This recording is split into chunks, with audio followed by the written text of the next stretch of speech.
The boy was looking at us whether we are going to give him some shoe shine job or shoe repair. But we were all wearing new shoes and new uniform. Little bit nervous but excited to go to school for the first day. But when I looked at his eyes, empty eyes, with little expectation, because he was not looking at our face but looking at our shoes, I entered in my classroom. And I asked my teacher, "Sir, why a child is sitting outside and not with the rest of us in the classroom?" He was a little bit surprised, but he said, "Calm down, this is your first day, just enjoy, make new friends." But I was still thinking of that boy, because I was not convinced with the answer. I asked the same question to my family, my friends. The answer was more or less same. But I used to see the boy in the morning hours, and when I come back from school, he was still sitting there.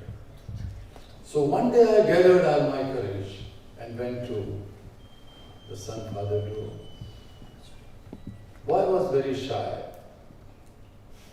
but the man stood up with folded hands and said, "Sir, you guys are born to go to school. You can dream. But we are not. We are born to work.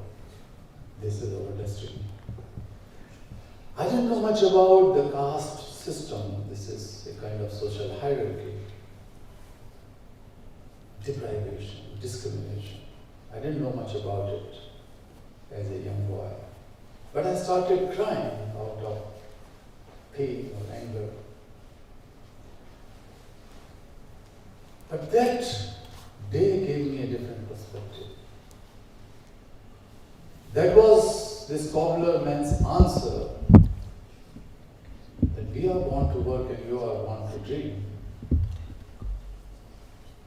was a question for me and for my life. How can we allow that millions of children are working at the cost of their childhood and education? We fought for their freedom, and we came across a few officers and politicians who were helpful. But we also came across many people who were party to that cruelty and slavery. Some of them were bribed by the mafia, some of them were influenced somehow or had connections, relations with them. But when I grew up as an electrical engineer and taught in the university, one day I decided to give up my career, because I decided to follow my passion, my heart, thinking that my mind will follow me. But it was a tough job. My mother, widow mother, we come from humble family. She was crying all the time and trying to pursue me that I'm ready to sell all my ornament and my small house if you wanted to start an orphanage or a school for poor children. But I realized that this is not enough. She was illiterate. She had no idea about the systemic violence and the problems which we were facing. She wanted to just help me so that I can help needy children. But the answer did not lie in a conventional charity by helping a few, 10, 20, 200, 2,000. Millions of children were like that in India. Then I realized it's a global phenomenon. But slowly I learned that even if we fight for justice, for making new laws, then we fight for enforcement of those laws, and so on. What we need is some sort of inner connect and relationship between the human beings. I could see some politicians who were much better, and then I realized that these politicians were compassionate. When I learned about sympathy, empathy, and compassion, then I could feel that there's a difference. Many people are just, as he pointed out, you can call them bad people, bad guys, or evil, or whatever. But they are the one who are compassionate to their own children. They do all kinds of bad businesses. Sometimes to grab more power, sometimes to be hero in the history, sometimes to, occupy others' territories and then wanted to prove that they are the strongest leader in the world or whatever. They don't care for United Nations, they don't care for any other institution, including Security Council, because some of them sit in the Security Council themselves and have veto power and so on. But that goes from bottom to the top. But they also have a kind of compassion which is distorted and confined to themselves. And they don't differentiate between their huge desires and power hungriness, power mongering, money mongering, and so on, with the betterment of themselves. They are not self-compassionate even. So that is the distortion in their life, and their purpose goes deviated in a different way. But those who feel the suffering of others and compassionate, they bring about not only the betterment but sometimes miracles in their own surroundings, in their own countries, and also globally. So why not we should, instead of just talking of compassion, try to translate this value of compassion into action. Why can't we ignite the compassion which is somehow dormant inside each one of us and confined to our own biological relations, siblings, children, mother, father, husband, wife, etc. So that is something which I learned during all these years. There were young people who were freed from slavery, but they did not stop there. They decided that they wanted to help others, they wanted to free others.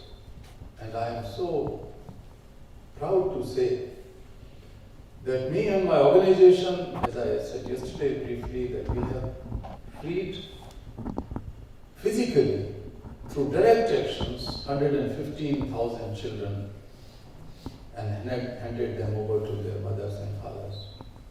But thousands of them, not hundreds, thousands of them are the ones who have shown tremendous leadership. That when they went back to their villages, they decided that they are not going to leave any child, any peer, any teenager out of school, or they didn't allow to continue slavery in their communities and so on. And they have become the change makers. There was a girl, 8-year-old, whom I freed along with some more children from an intergenerational slavery-like situation. Slavery. In fact, her grandfather borrowed some money from the employer, stone quarry owner.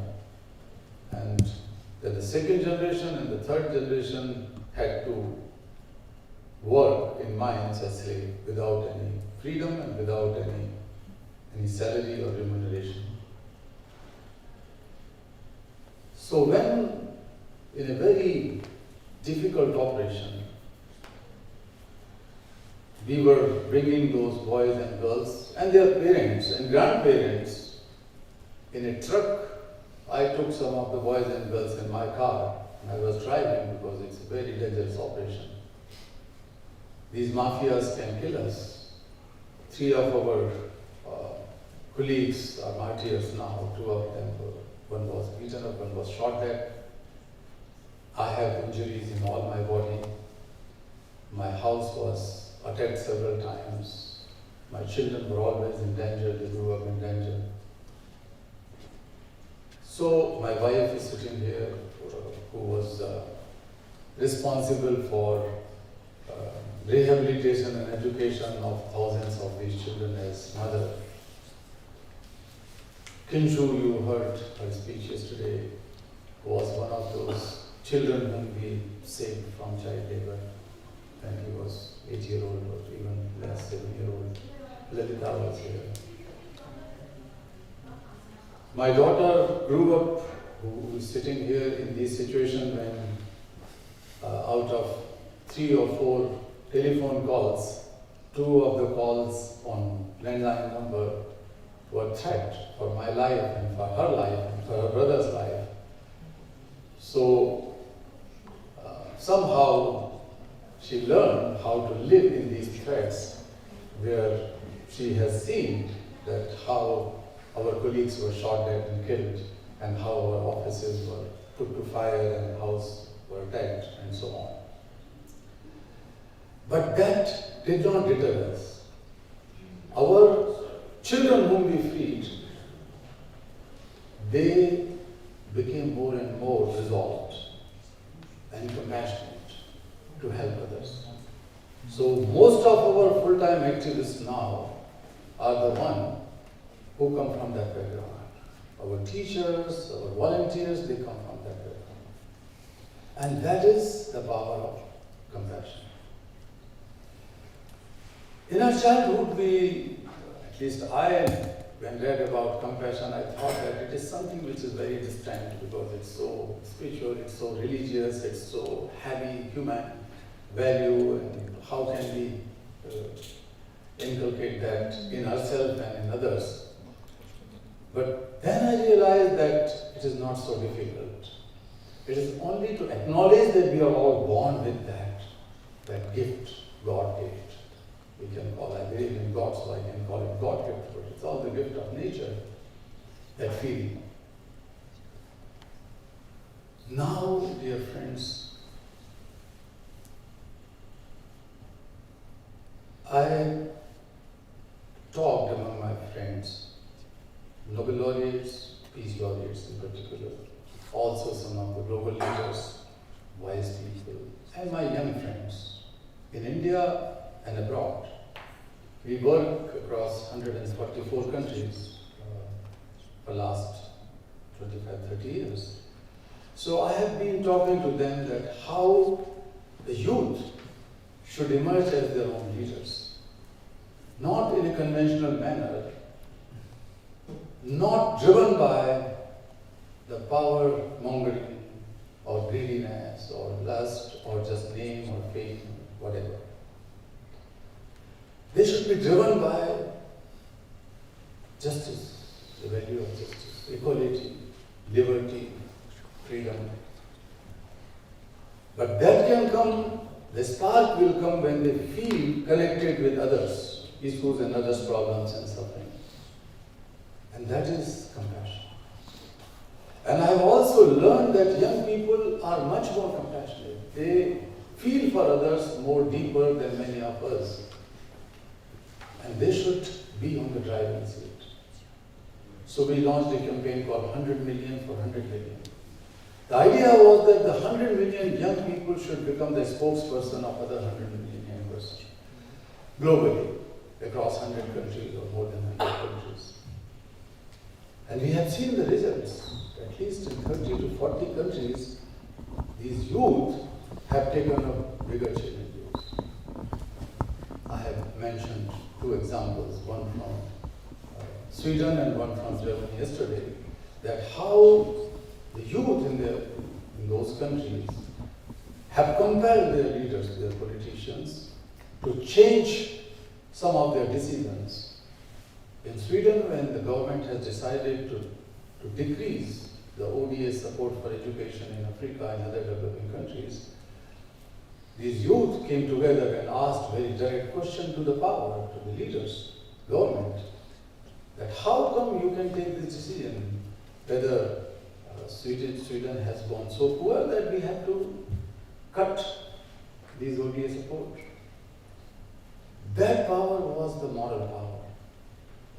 That voice came straight from the morality, humanity, and that could not be simply put aside by the politicians. And within few days, the decision has been reverted, and 80% more support has been announced by SIDA to African children's education.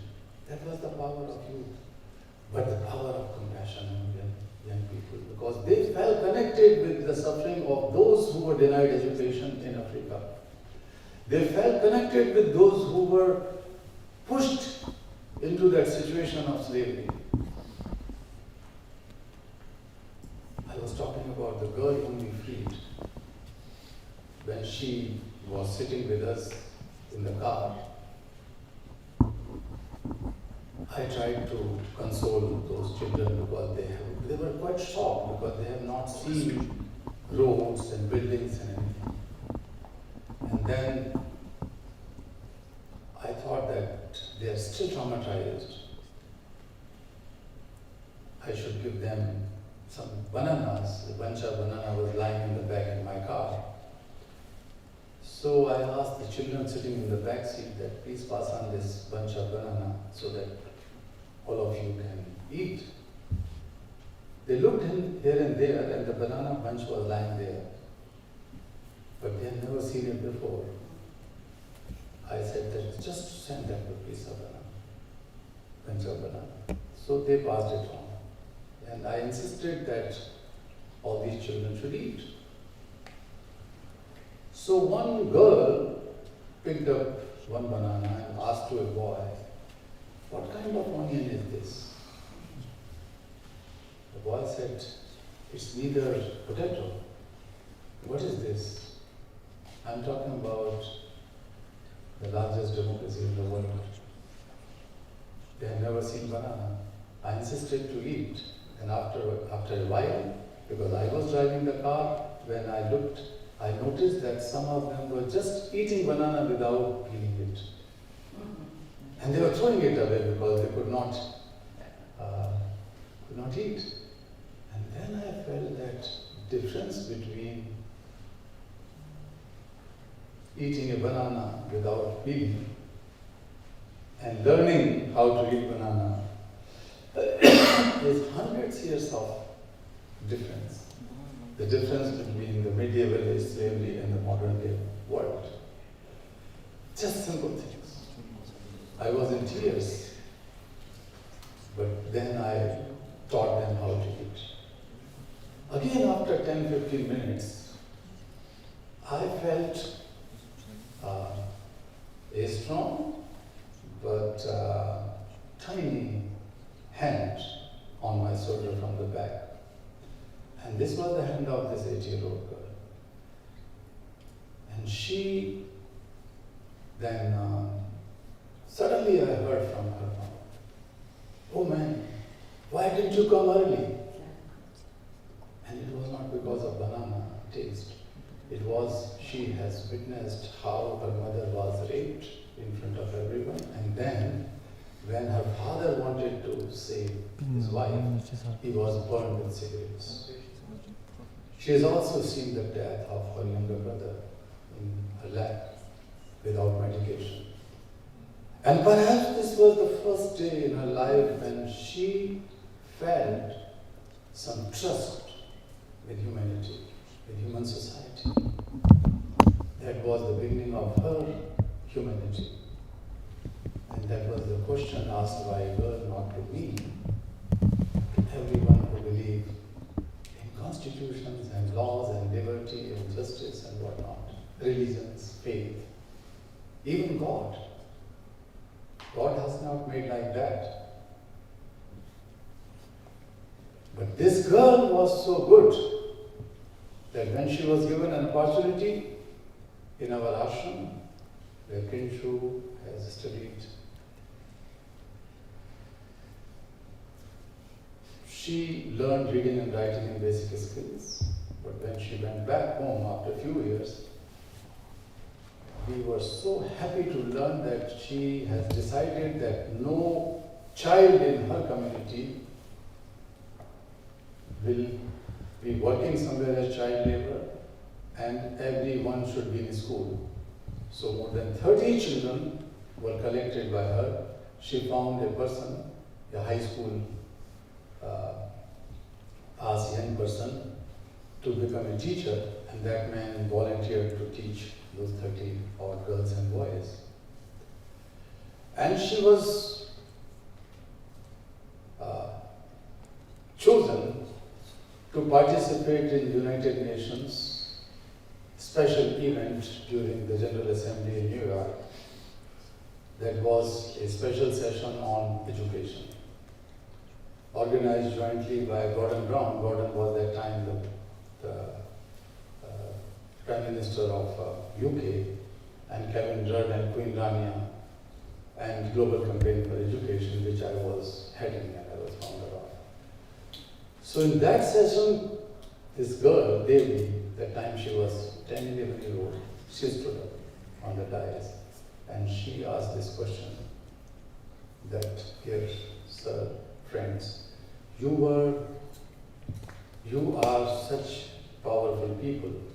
And I come from a background, I was a slave, I was a tribal girl, and with simple resolve and my own commitment and conviction that comes out of my heart, my compassion, I decided that no one is left out, no one is left behind. Every child should be treated with dignity, freedom, and given education.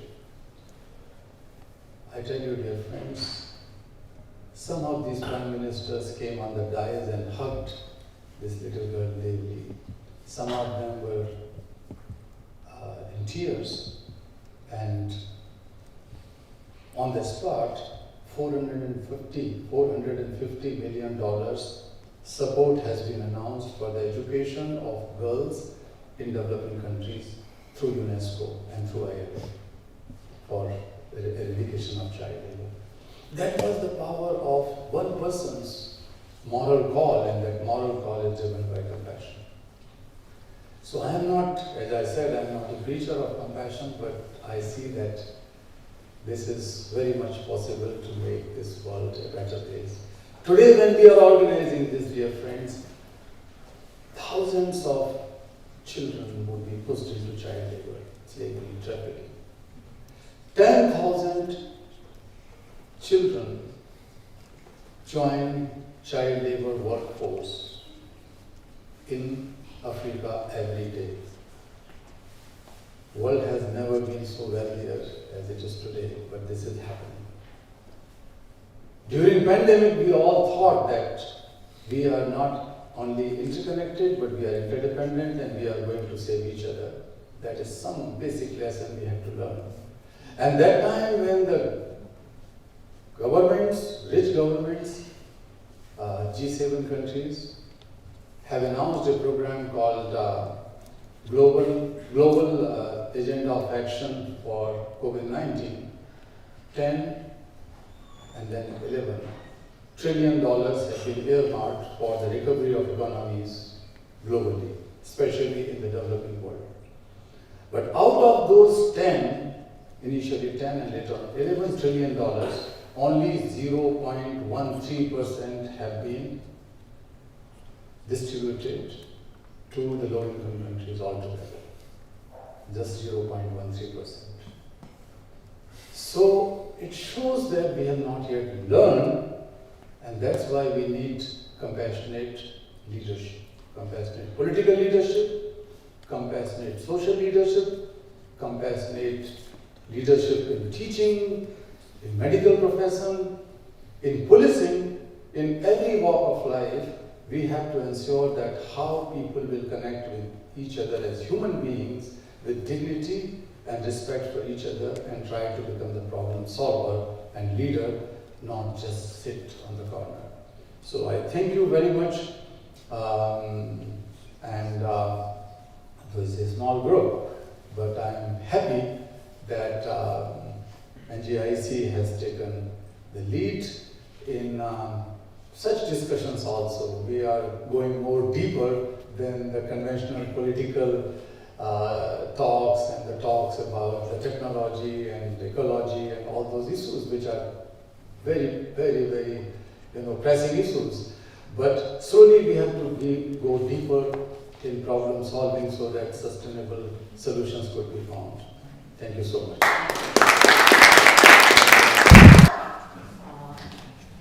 First of all, I'd like to say that I don't think we should have a panel. I think we should have a discussion. Because I wish we had done this the first day so we would have more opportunity to talk and get to know each other. Unfortunately, it was scheduled on the last day. But if the first thing I could do is ask these three men to move these chairs up here so that we're much more here with you. I want to say that I have a couple of questions for my fellow panelists, but each question I ask them is a question I'm going to ask you. Because I do want this to be not us talking to you, but you talking to us. Okay. May I ask you to sit down and listen? I just want to tell my story about bananas. When I came to Ukraine in 1990, I brought, believe it or not, from the United States bananas, and my relatives in Ukraine had never eaten them, and they were surprised. So you think that the largest democracy in the world did not have bananas, and even the superpower of the world did not have bananas.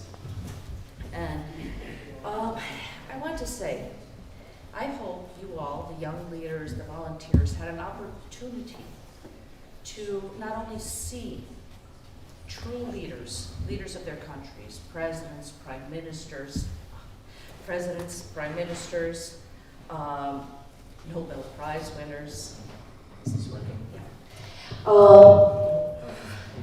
But that you had an opportunity to actually spend time talking to them. I do hope you met some, because these are people who spent most of their lives working in their own countries, trying to make the lives of their own people better. But now they're often at a stage of their life where now they work with many other leaders to try to make the world better. And they talk about it. And I think that the wonderful thing you've seen over the last few days is that people were willing to listen, to learn, to teach, and to debate. We heard some really strong debates, and I think that's very important, that you saw that people, even after having been leaders, are willing to learn and to debate. And I hope that you were able to learn from that, and I hope that you then talk to some of these people afterward. And so one of my first questions to you will be to tell me about that, what you may have talked to, who you may have talked to, and what you may have learned. But my first question that I would like to ask, and then I would like to turn it to everyone here, is we talked that the slogan today was how to build a more compassionate world, and how to make compassion a way of life. You know, I think there was always a time when the beauty of compassion entered your life for the first time. I think you had your experiences. And my first question will be, what do you believe is the first step one should take in terms of compassion? I will answer that when my husband was president, we had a program that I talked to you about yesterday called Good Begins With You, where we actually asked children who had, for years had been told what to do. We asked them to come up with ideas of what they can do to change their society. And some of their first steps were truly moving. Now we have a country where everyone's trying to do that because we're in war, and it's forced everyone to do what they can do. And my answer is that the first step is just look next to you. Just look at the person in the next apartment or in the next neighborhood, or a soldier who might be a brother of your friend, and try to help them, and then go on to big things. Because I think that very often my mistake when my husband was president, I tried to solve huge problems first and then got to the little things. And I wish I had started with the little things and then gotten to the big things. That's my lesson. May I ask my two colleagues here, and then I will ask you what you think a first step to building a compassionate world is. Thank you. I am from a background, I'm an engineer.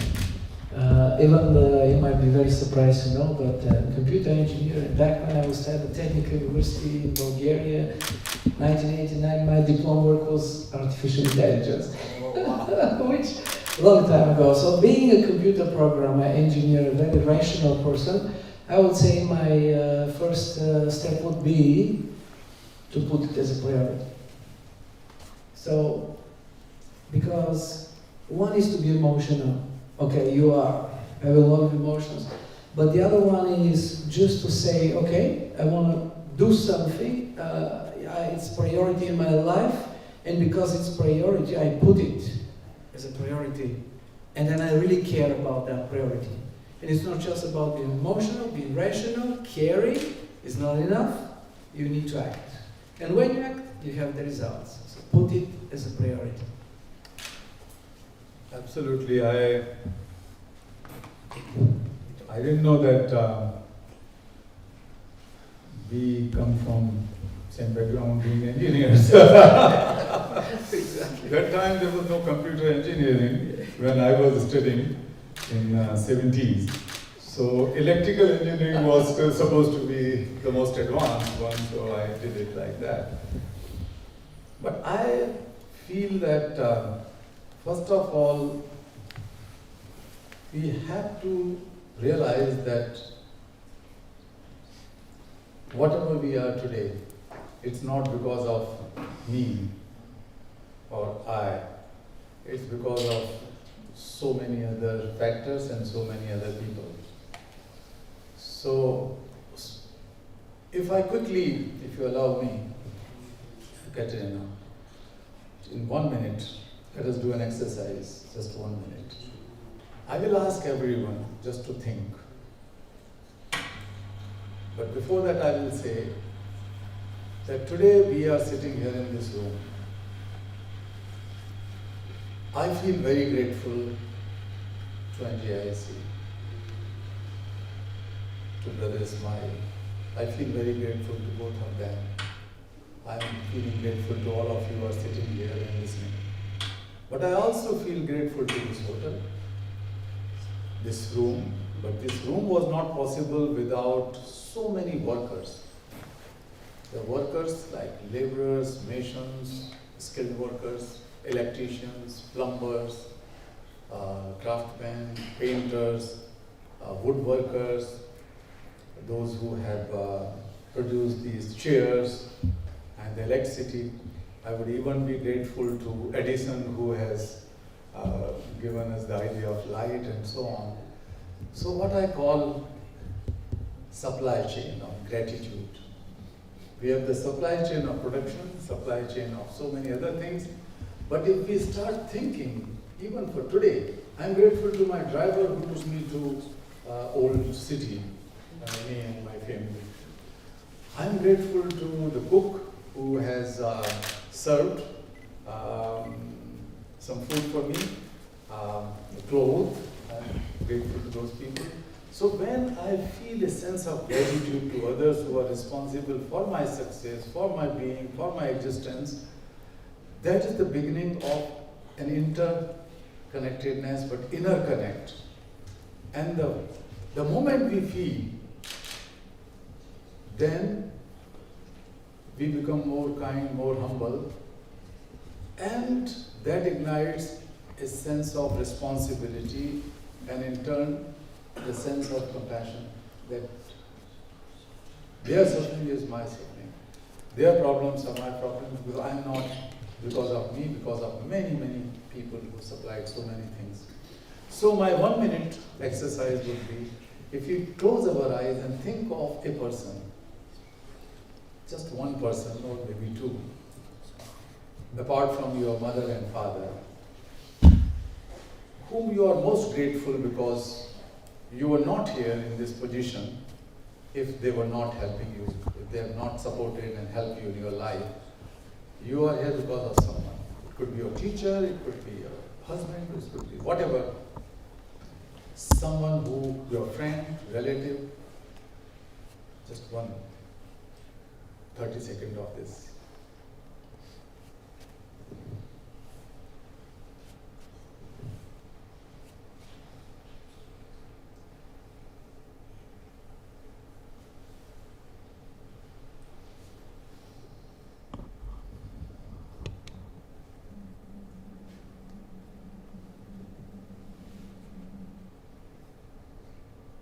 I'm sure that all of you, or most of you, might have recalled at least one person or two people or three, definitely one, of such person whom you feel most grateful. So if you begin with the most grateful person, and if we can take out some time during the day or in a week or in a month, and think of so many things around us who keep us like this, personally as well as society, and if we start feeling grateful, then I think we turn to much more better human being and more responsible person. So my first exercise, which I did for myself, before going to the bed every day, I started thinking that how many people are responsible for the children who came in my life, and somehow I helped them to be free. But the parents who had trusted, who believed in my organization or my colleagues and me, so I'm grateful to them. When I free a child, I think that I'm freeing myself, and that begins with this sense of my connectedness with those people. So when I feel more connected, I'm more safer. If I'm alone, then I have so many known and unknown fears. But when I feel connected with others who work for me, it means I'm safe, and I can become safe in the future. And that helps in my mental, mental well-being, the connectedness, emotionally and intellectually both, because there is a rationale that it is not just my gratefulness does not because of my emotion, but also intelligence. So it's a combination of both which helps in igniting compassion. Thank you. I'd now like to turn and ask you a question. It's the first question I asked. I said that you'd learned a lot, seen a lot. Could you please tell us, what was one thing that you learned here that you didn't know, or what was the one person you met that you found had the most impact that you will remember after you leave here? Anyone want to speak? Practice it on a daily basis, and this is the most harder thing in a daily life, and when you wake up and try to find something that you are grateful for, because even in the darkest days, there is always something that you can be grateful for, and sometimes people forget about it. And this is, in many darkest moments, this is what holds us. And coming back to what Madam Yoshiko said, what is that you wish you tried to help at first, small things, and then go to bigger one. I think that practicing compassion in action is actually not to pass by. If you see a street child, or if you see, the birds that fall out, it's just not to pass by, and to stop and embrace the moment and try to help. And sometimes we are so in rush. In most of the cases we are in rush, we are running somewhere, and then we have this inner feeling whether we are stop and help, or then we are going, passing by, and then this thought of not helping someone is with us and eating us. So I think that for us to practice more compassion for youngers and for oldest as well is just not to pass by, and that starts with small things, as you said. And for these 3 days, I've met many different people, many inspirational. From you, I see the light, and it's very interesting because not so many people live what they preach and preach what they live. and he was this type of person. So this is an honor to actually hear the speech of Nobel laureate. And the other person is, of course, the former president of Latvia. We call her our little queen, or big queen, actually. And I felt that even speaking to the person who achieved so much and was a pioneer for many women, for many young women like me, and to get us to where we are today, because there were women before me, including you, who were making this path to opening more opportunities. And I hope that I am the woman who is opening up more opportunities for the younger generations. So thank you. It was really inspirational several days. I'm so glad you came. Anyone else?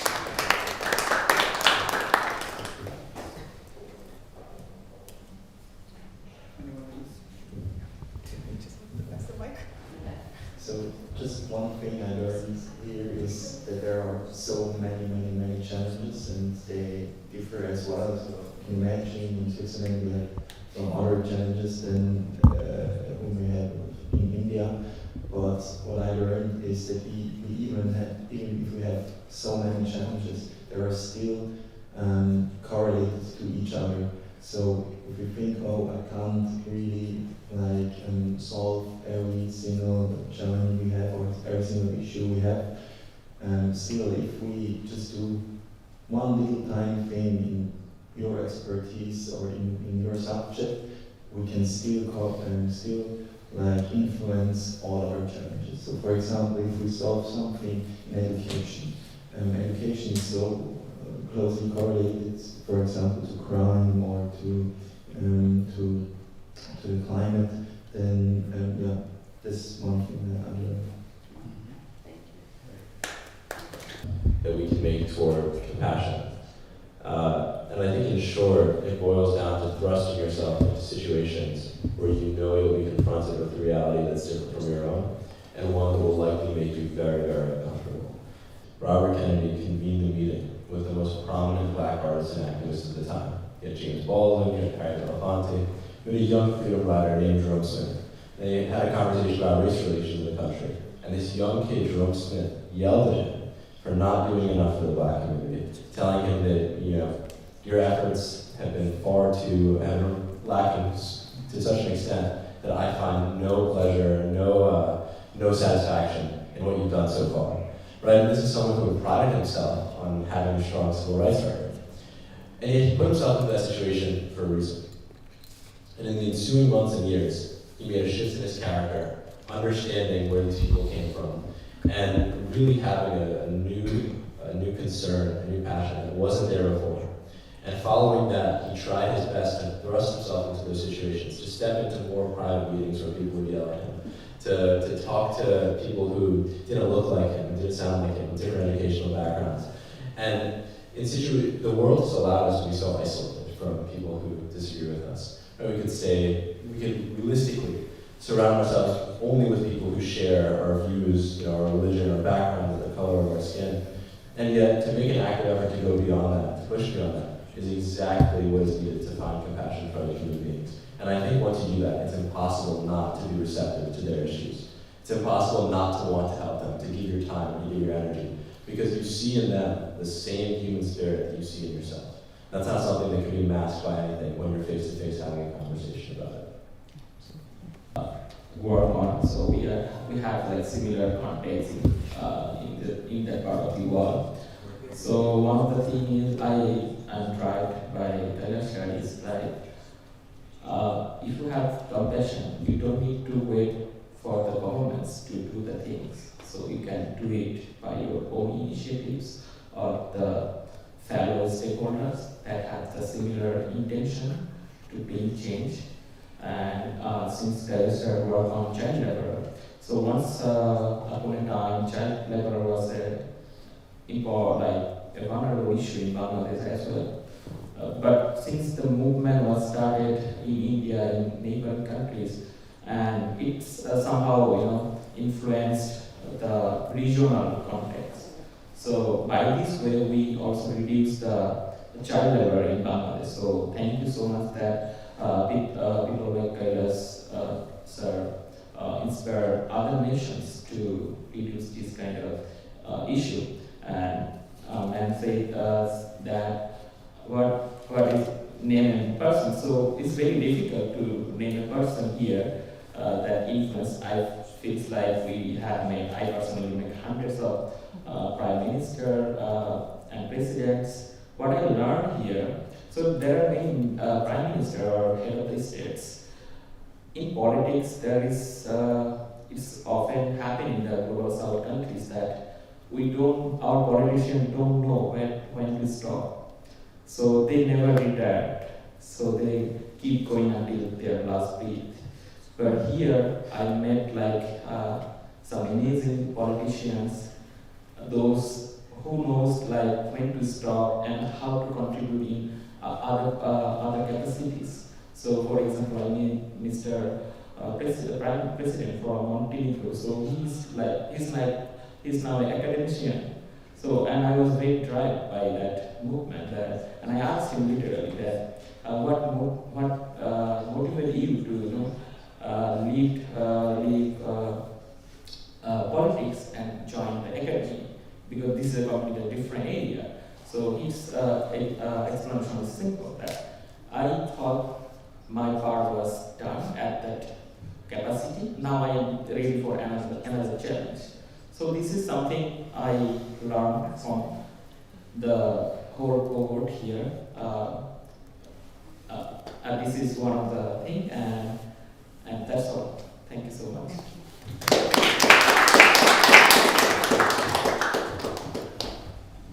Conversations I'd heard in a long time. And I just wanted to then ask a similar question, and then I want others to ask questions of you, the two of you. Could you think back and remember one time that you failed at something that you really wanted to do? Could you tell us a little bit of what that was and how you dealt with that failure?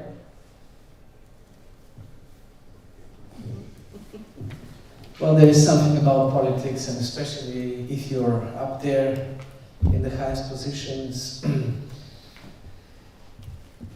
it's not a problem to make failures, as long as it's not a strategic, it's not of historic importance.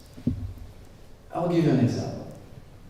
Most of the leaders are making failures. You can go on the TV, you can excuse yourself, you can see, I made a failure. I've done it several times in my life. When I was campaigning in a very interesting way, I'll tell you, just in a sentence. But you better hope that your leader is not making a mistake of historic importance. I'll just give you an example with Madam Chancellor Merkel. We were close friends. I had probably 30 meetings with her. I was living in Germany. We were very close. And I asked her one day, how are you going to go into history? What do you think, Madam Chancellor, will be your one sentence? Because when in politics, it's just one sentence from historic point of view. What would be your sentence? And she said, well, I saved the euro during the crisis, and I stabilized the European Union. We established new institutions, a mechanism of stability, and so on and so on. But it wasn't. So you're not going, when you're even a chancellor or a president in history, by desire. What she made as a history was that very one sentence about the migration, and that was bad. And actually today, Madam Chancellor Merkel, from historic perspective, Chancellor is questioned. And we believe it's not just one, but 3 strategic mistakes. And nothing else matters. You could have 4 mandates, you could be the Chancellor of Germany, you could run trillions, you could make a lot of good things, but if you fail once, it's a problem. She failed 3 times. The one that she failed was about migration in 2015. Not because she said we will welcome everybody, but because she didn't talk to the others in a way that they will be our response of the European leaders the Austrian Chancellor, the Polish Prime Minister were calling me, what is going on there? Millions of refugees without any control, without nothing was just going on. That was a chaos. And one of the most important issues for a state is, come on, you have to control your borders. In a way, you keep to human rights and so on and so on. But migration 2015 created a lot of wrong nationalism, and that was a problem for Europe. But the second biggest issue was that migration created Brexit, and at the end, I'm telling you just one example, Obama went to London to campaign for the British to stay. Merkel didn't. In the last months of the Brexit referendum, people in Britain, they had the full right to debate that migration was the biggest issue of Brexit. And there was no European leader. It was just Obama to go and campaign. There was no European leader to go to London and tell them, as the British were watching how millions of refugees are marching and the Chancellor of Germany was saying, you're welcome, they feared that migration. And they expected from European leaders, and especially from the Chancellor of Germany, to go to London and tell them something, at least that you care about their fears. She did that. And the third biggest mistake, of course, was the Ukrainian issue, from historic importance. Because back in 2014, I, together with the President of Estonia, together with the President of Ukraine, together with some other leaders, especially from Poland and certain Eastern Europe, were telling Madam Chancellor Merkel, Matteo Renzi, Prime Minister of Italy, the Austrian Chancellor, and several others, President of Cyprus, Greece, and so on, what is going to happen, and we need to sanction heavily and stop Russia right now. No. So, again, speaking about mistakes, you better make sure when you become a world leader, you better make sure when you run a country or a company or your own family, you better make sure you don't make really big mistakes that are going to ruin everything else. I made a lot of mistakes, but not a strategic mistake. And for all the mistakes, I apologize publicly.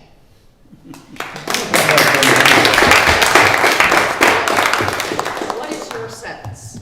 Sorry? What is your sentence? You asked Mrs. Merkel what her sentence is. Yeah, exactly. She What said- is yours? My sentence is, I was a very pro-European and pro-democratic president who didn't run for power, but to serve people. And I was very proud because during my mandate, people in Bulgaria saw progress, development, and today I'm running all over the streets, no security, nothing, and everybody is telling me, thank you, Mr. President, because you served well. Excellent.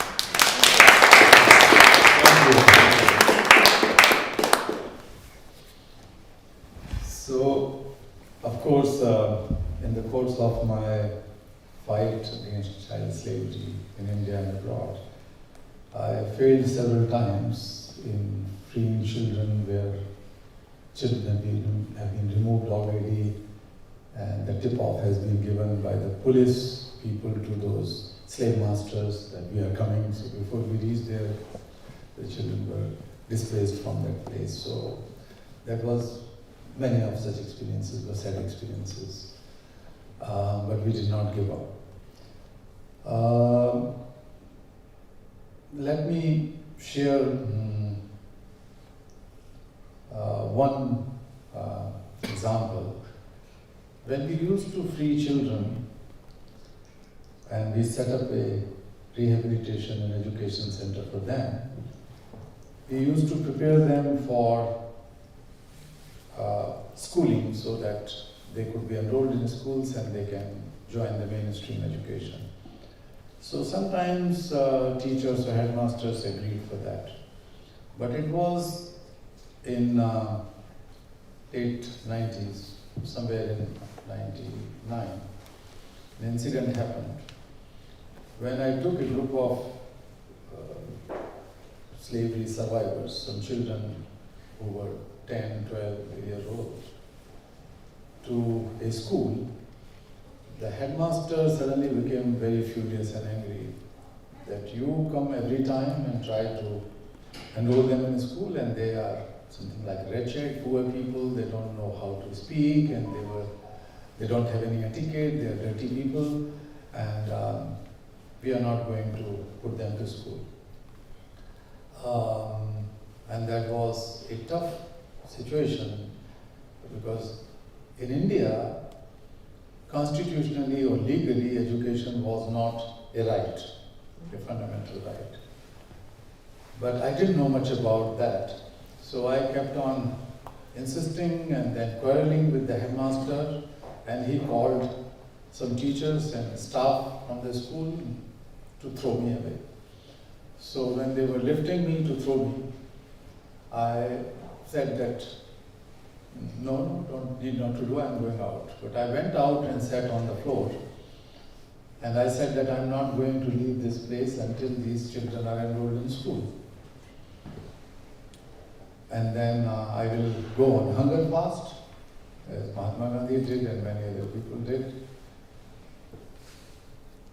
Then I called my friend who was a lawyer, and he said that don't do it.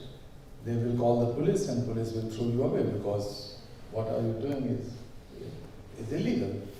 And there is no law which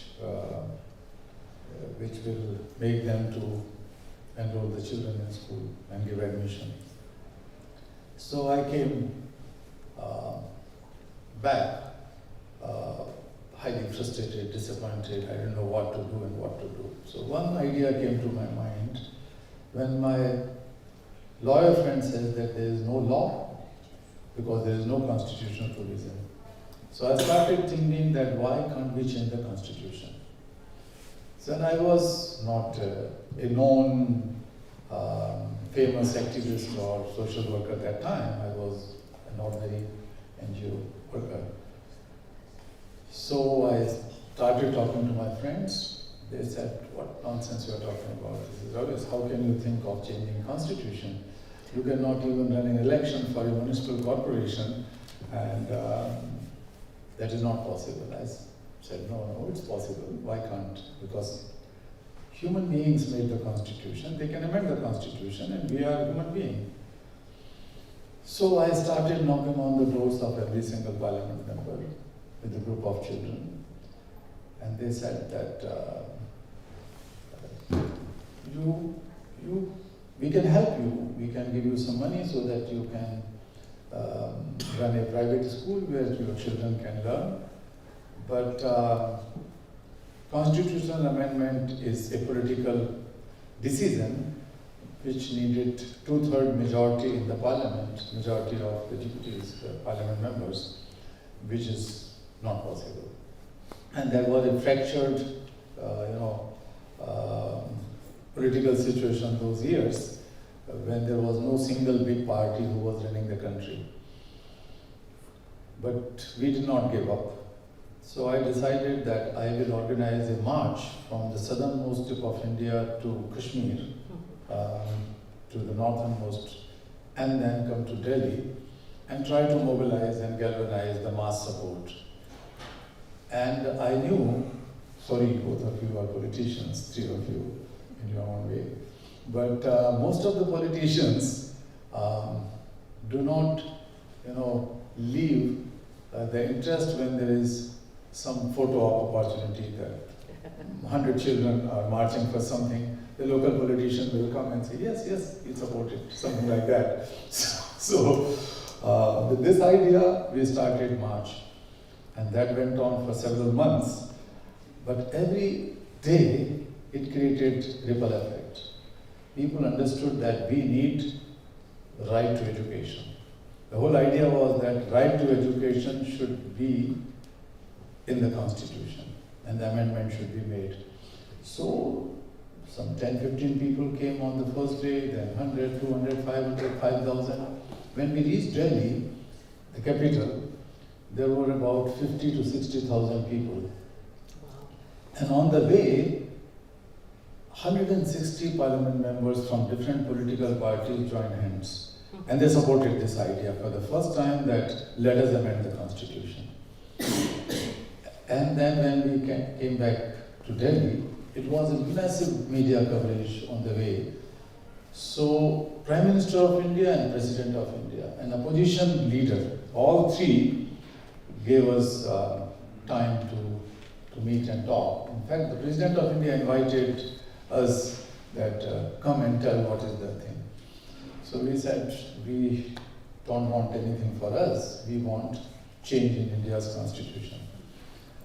But somehow, it was, this spark has gone so fast that all the political parties realized that this is such a thing which cannot be avoided. After 6 months of a long march, or 5.5 months. So in the end of the day, government itself, the Prime Minister himself made an announcement that he is willing to go for proposing an amendment in the constitution. And the opposition leader agreed for that. Sonia Gandhi was the opposition leader. So she agreed for that. And the rest of the small political parties whom we met and talked one-on-one, I think I have personally met at least 600 parliament members. We have 550 parliament members in the lower house and about 200 parliament members in the upper house. So every morning, me and my colleagues used to go and knock on the door of one parliament member and say that, look, this is the chance, you should take the lead, you should be the champion. Slowly it became.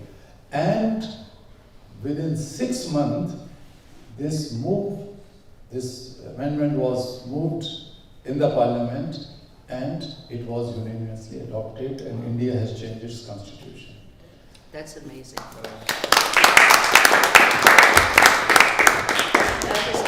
That is how to take a small failure and change your whole country.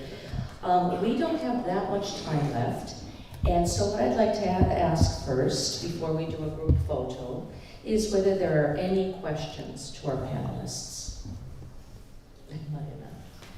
I just came back from India, and I was on the fellowship there in New Delhi. And I've been working on child rights for quite a time already, particularly for the access to education. And I've seen many kids out of school, and I think it is a tragedy for India.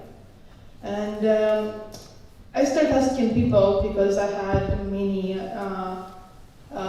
locals with me at the fellowship, and I started asking them, like, why do you think that there is a problem? And nobody could respond me the question why there are so many people, why there are so many children out of school and there on the streets. But I truly believe in the universe, so I had this question in my head asking, and then I was invited for a party, and while everybody was partying, there was a book in the library of the people who invited us, and it was Changes and Developments in Indian Constitution. And it was published in 2021, and it was actually the several essays how Constitution was changed in the several years, in the last decade, what were the changes, and what did it take. And there was a section on early childhood development, and I'm sure you know that you in your country have two ministries of mother and development and Ministry of Education. And unfortunately, the kids from 3 to 6 years old are not falling neither under those rulings of those ministries. And that's why there is only local centers where they have access to education, which is funded from the state.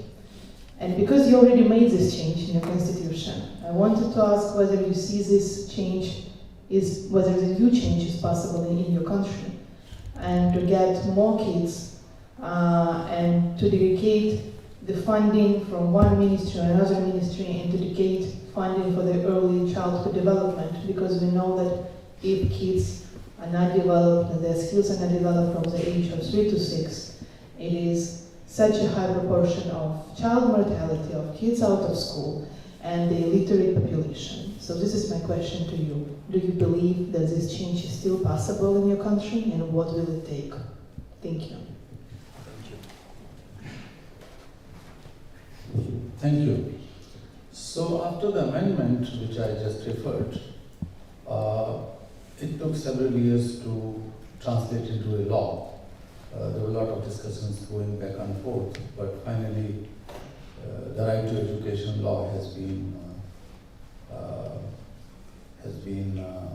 passed in the parliament.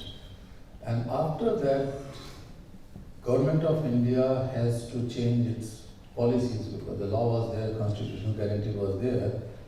They had to enhance budgetary allocation for education. A new education policy has been launched, and we have seen great results of it. One of the most successful programs in India and across the world has been the midday meal for children in schools. So, what they call India has the largest hot meal kitchen for more than 200 million children every day that is provided in the schools. So that was helpful. So many of these programs have happened. But as you know, India is such a vast country with so many people, so much population. You can find children here and there still working on the streets, driving on the streets, working in mines and factories and so on. But not only the government claims and data, but all the private and credible institutions agree that there has been significant difference in last 20 years or so. In reduction of child labor, in ensuring education, and so on. But in case of the young children, there is a very serious problem in some states, and that is malnutrition. And that is a big obstacle in enrollment and continuing education. That is a serious thing. There is another problem in case of girls, that is the child marriage issue. So we are spearheading a new campaign. There is a law though, but that law is not properly enforced, and that goes intergenerational. When the young girl is married, then her children, the teenager girl children are more malnourished or less chances to be enrolled in school and continue their education and so on. So some of these social evils combined with the lack of interest as well as the lack of awareness on such issues is still continuing in India. But I am quite hopeful and confident that this will be solved sooner or later. India is gradually becoming more, I would say, the growth rate is definitely grown in some years, and that has to trickle down to the lowest strata of society. That is a challenge, and that's why we try to work with the young people and teachers and other organizations to help it. But it's unfortunate that it's not just India. Globally speaking, more than 200 million children who have to be in schools and they are not in schools. Similarly, about 200 million adults are jobless, and 200 million children are working in full-time jobs or part-time jobs globally, and that makes a triangular relationship of poverty and child exploitation and illiteracy, or deprive children from education. So that circle has to be broken, and I would just say one sentence that it cannot be possible only through good policies. They remain on paper until unless the demand is raised from the people for the enforcement of those policies and change the practices and so on. And therefore we need compassionate leadership in all walks of life, and especially in young people. And if there are compassionate teachers, I think the school enrollment rate as well as the retention rate will grow. And there are many studies that prove that those who are compassionate teachers, the learning outcomes are much more better, and retention in school, especially for the marginalized sections of society, is much better. Though it is not called compassion so far, but it is basically the compassion which begins with the better treatment, behavior, and so on. There are interesting researches in Harvard and Johns Hopkins and some places like that, which prove that the kindness or some sort of good behavior of doctors, medical professionals with their patients help in fast healing and less number of hospitalization. So that is very clear. The one interesting thing happened in Johns Hopkins when they did a study some years ago and asked their doctors to just spend 30 seconds with a patient and repeatedly tell at least 2 times that don't worry, I am with you, I am with you. Just 2 times I am with you in those 30 seconds. So those doctors who were much more professionally I would say qualified in their specialized subjects, they could not do those miracles which less qualified doctors with their empathetic behavior or compassionate behavior have been able to achieve. And in a number of places, not only in Johns Hopkins but in other hospitals, they did the same experiment with the doctors, that how it has reduced the number of days of hospitalization of patients from all levels. Accident, the patients who were survivors of accidents, but also others who were having the diseases like cancers. So healing was much more faster. So that is the case of police. In case of when police is cruel, then it is very difficult to dig out the truth and to prosecute properly and get the information so fast. But those who are well-behaved policemen in some countries and they talk to the alleged offender, then they can get the truth faster, and that will help in solving the case and lead towards justice. So at every level, if we are able to build the compassionate leadership, we can find the solution, and education is the key area where we can start more intensely and invest more on it. Thank you. I ask for a few words about the subject. Because I was very concerned about the development of countries.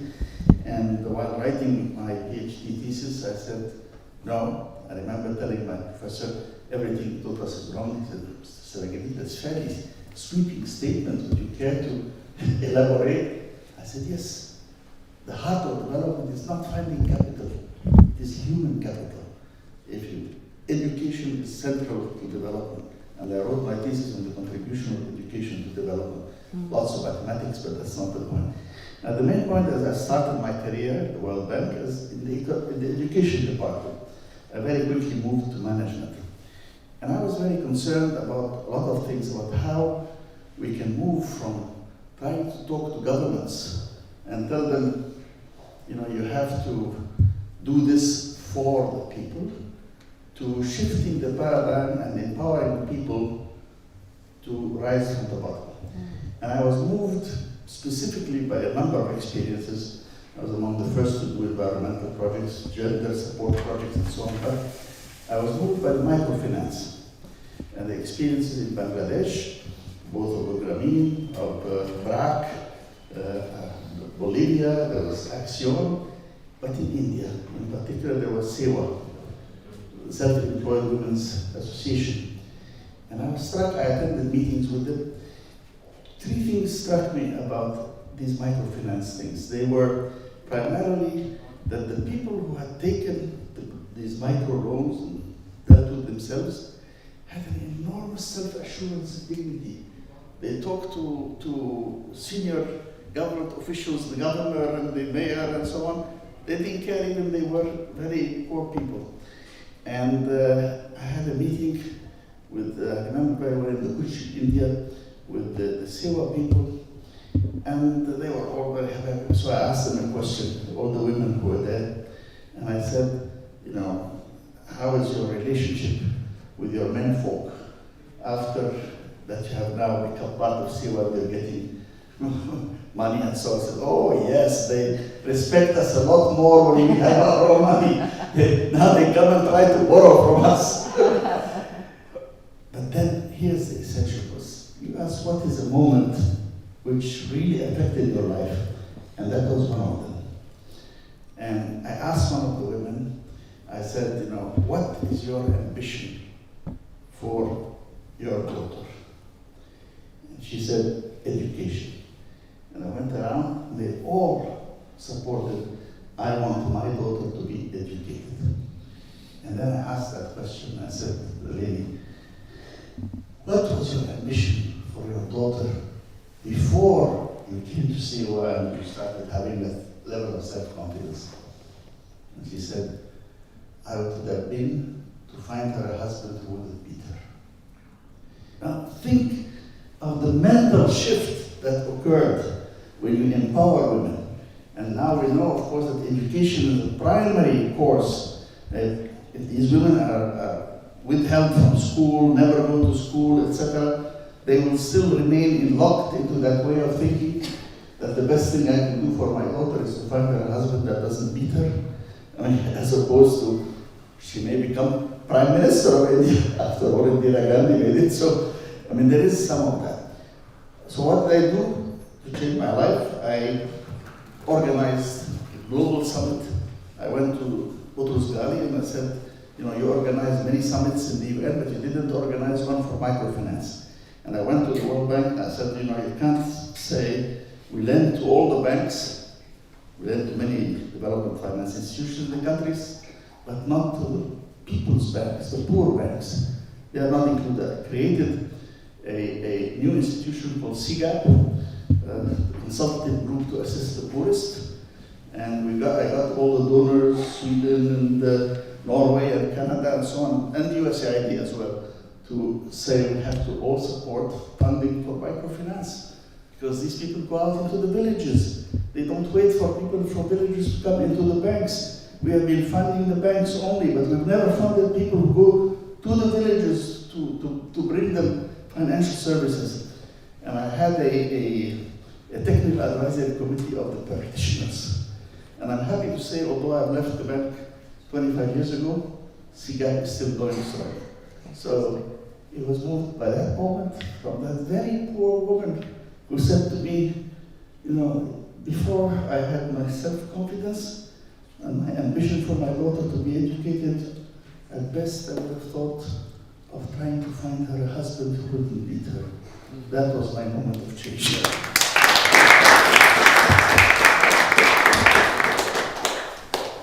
Please, do you have a quick question? Yeah, quick, open to all three panelists, and feel free to answer it or not. What is an insecurity that you deal with on a daily basis, and how do you try to address it? Second question, if one or the other, what's recently been a bad behavior that you've excused, and why? So either one of those. In the last Somebody day or else's two? bad behavior. Yeah, why have you excused? It's easy for ourselves to excuse bad behavior for ourselves, but why recently have you excused someone's bad behavior? Or even attacked me. I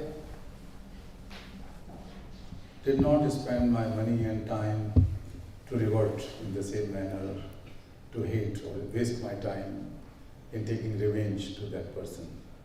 I thought that this person is suffering. If he's misbehaving with me or with others, that is inner suffering. Because he is driven by some of those evils or some weaknesses. He is suffering in himself, he is in pain. So, my reaction to that person or response to that person's bad behavior should not be bad, should not be the same. I think that I should connect with him as if I was behaving in the same manner, what should happen? It should not happen like that. Because I am suffering due to something, that person is also suffering due to something. So I try to connect at that level with that person. And a compassionate person is always a problem solver. because you convert your drive into your action to solve the problem and suffering of others. So I look for some solution. To begin with, I will react smilingly and say that yes, that could be your anger, that could be your rage, that could be your revenge. That's why you are behaving badly with me. But I don't want to respond in the same manner. Of course, as human being, I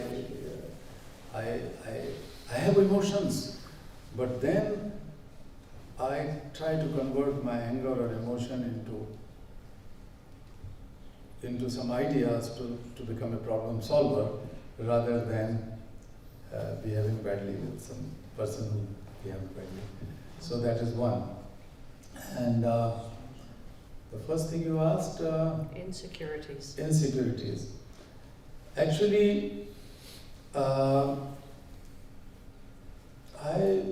never felt insecure in my life, though all the time I was given threats. But each time when I was attacked, I felt more secure, because I thought that perhaps me and my colleagues, my organization, are walking on the right path, and we are so powerful, so strong that a mafia group or a slave master is so threatened with us that he wanted to eliminate us, to kill us. So he is weak, that's why he wanted to kill me or my colleagues, and I am strong. So I should feel happy about it and insecure about it. And that person is insecure who is trying to attack on me, because he feels that perhaps his business using child slaves would be ruined, or he may go to jail because of my effort. So he is feeling more secure. If so many people feel insecure, why should I feel insecure in myself? And secondly, I have a deeper sense which is driven by the holy book Gita in India, and it says that nothing can kill you, you are divine, the soul is divine. Only the body could be killed, but not the soul, the spirit of someone. And in more practical terms, nobody kill my resolve. Nobody can kill my soul and my compassion and my consciousness until the body is here. They can kill my body, but we in India have the philosophy of immortality and infinity and timelessness, universality. So the human soul is immortal. That is so deep in my heart that I think that nobody can kill me. So why I should feel insecure? Okay, would you like to answer with one sentence on each of those questions? Your insecurities and, please, what was it? And what's a bad behavior you've recently dismissed? Just in one sentence each. Well, I'm a happy person, having a very good life, and if that's the case, you shouldn't hide it. A beloved husband, wonderful children. I have a very nice career working in the US. I'm working in Germany, in Israel. I travel a lot, I see a lot. I contact very wise people I can learn from. So I'm a happy person. But insecurities, I feel, are on a global level. Putin is bombing nuclear power station in Ukraine. The biggest nuclear nation in the world is threatening all of us. Trump might be coming back. I was really hating Trump from the day one. I was even an acting president. I looked at his meeting. I followed his speech, 45 minutes, and I said, oh my God, I want to throw the window and the TV. How can such a bad, egoistic, liar, racist, would the President of the United States, is he coming back? I fear that insecurity. I feel insecure about egos, about people who think about themselves, people who know I can fix my family, my problems, who believe they know everything, who are not curious, and who are not open-minded. Speaking about bad behavior, I saw a lot because in my country, I was very anti-Putin, anti-Russian president, and in Bulgaria we have a pretty strong media presence and so on of Russia. I was attacked heavily. I can tell you a lot, so I saw a lot of bad things. But then I decided that you don't throw a stone to those who are trying at you. And today I see a lot of bad behavior. That's probably a mistake because I myself isolated from bad energy. I look at what's positive, what you can build up, and I try to sleep with my clear conscience every day. But I see a lot of bad behavior in the social networks. I cut myself. I'm not in Facebook, I'm not in Twitter, I'm not anywhere in the social networks because of the negative energy coming out of there. I can't control it. I want to look people in their eyes. I want to talk to him. I want them to talk to me. And I want to see humans. Even my diploma work was artificial intelligence. And my last word here is that I see my second son. My biggest son you saw is wiser. But my second son, a teenager, 10 years, 16 years old, is confronted every day with very bad behavior in the social networks. I see it. I don't do much about that. I don't confront him. I'm not a good parent. I have to see how to change that.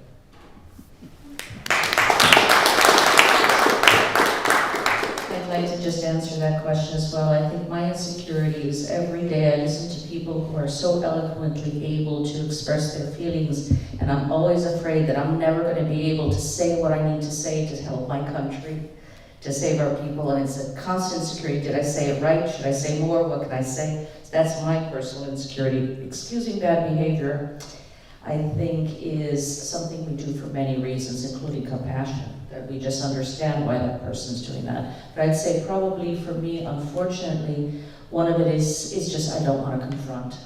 So instead of confronting someone about it, I find it easier to just turn around and ignore it. That's not good, but I recognize that. So, I think that we're supposed to take a group picture, Maddie, is that correct? That was in our program? Is there a camera? Okay. Then I think it's supposed to be here with that beautiful sign. And while everybody's is lining up for the group picture, I just want to thank you all. I want to thank all the volunteers for, I know, strenuous physical work. Probably not everyone was very nice to you because you had to tell them what to do and they didn't like it. So I want to congratulate you on achieving that and thank you for your activism. And to all our young leaders, I have to say that every year what I wish with my young leaders is I could spend 3 or 4 more days with them just talking. So I really loved it. I truly hope that we can stay in touch, Zoom calls, or meetings, and get to know each other.